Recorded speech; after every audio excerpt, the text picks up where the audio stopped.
There are 5 of us, male teachers, here at Surdon College.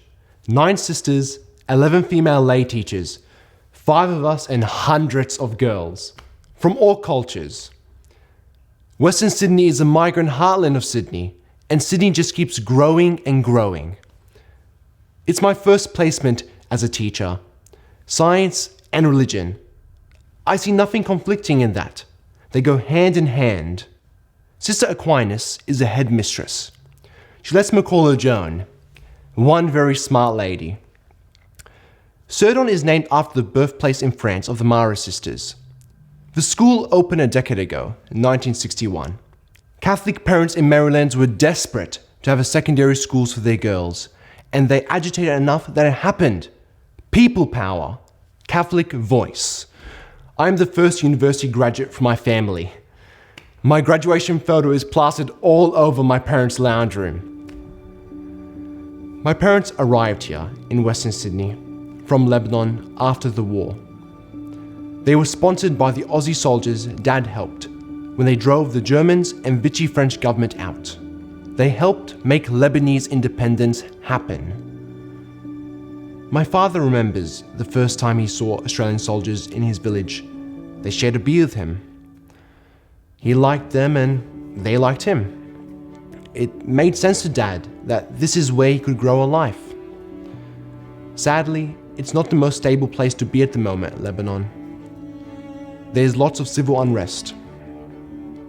We're trying to get as many family members over here as possible. The wheels are in motion. There's this idea. I saw my prac placements at other schools, this idea that girls aren't good enough at science or interested in maths. That's not their thing. If that's your experience, then you aren't teaching it right. If you make a safe place for them to really challenge their thinking, they thrive. I have students that I struggle to keep up with, and that's fantastic. I try to challenge them in all our religion classes too, to think for themselves and speak up, for it to have real meaning to them. I remember reading that during the Second Vatican Council a few years ago, when the bishops and cardinals from all over the world were making really serious decisions about the future of the church. One of the bishops, I can't remember from where, said, "Why are we even discussing the reality of the church when half of the church is not even represented here? Women's voice is really important. It's a game changer. That's why I like working here. Helping the girls determine their future. To stay in school, work hard, and be heard." There are lots of women in the Australian Catholics for Peace movement. It was started by women, terrified of their teenage sons being conscripted and shipped off to Vietnam, of watching as a marble with the date of birth of his son is picked out of a barrel. The birthday lottery. How can you force someone to go to war when they aren't even old enough to vote? We've appealed to the government to give us some form of alternative service for the conscientious objectors to the Vietnam War, not just throw them in jail.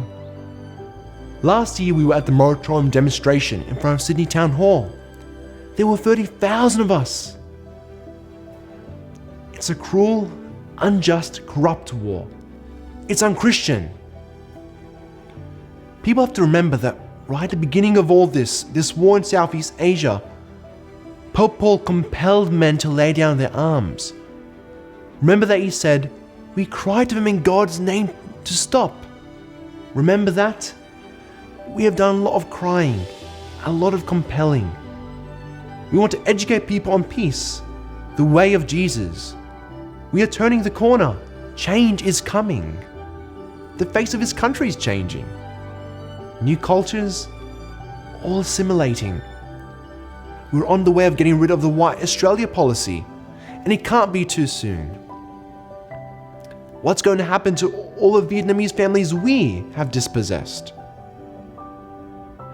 I know the soldiers who gave my dad a beer were Aussies, great brave men, and I would never want to dishonor them.